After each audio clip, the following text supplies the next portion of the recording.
পূবে বাতাস এলো হঠাৎ ধেয়ে, ধানের ক্ষেতে খেলিয়ে গেল ঢেউ।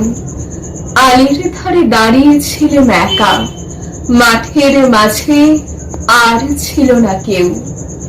আমার পানে দেখলে কিনা চেয়ে, আমি জানি আর জানি সেই মেয়ে কালো, তা সে যতই কালো হোক, দেখেছি তার কালো হরিণ চোখ। কৃষ্ণকলি আমি তারই বলি, আর যা বলে বলুক অন্য লোক। দেখেছিলেন ময়না পাড়ার মাঠে কালো মেয়ের কালো হরিণ চোখ। নমস্কার, রবিপক্ষে রবি প্রণাম দিয়ে শুরু করছে আমাদের টেলসিয়াম প্রোডাকশনের পথ চলা। আর এই চলার পথে পাশে চাই আপনাদের সহযোগিতা। তাই সাবস্ক্রাইব করুন টেলসিয়াম।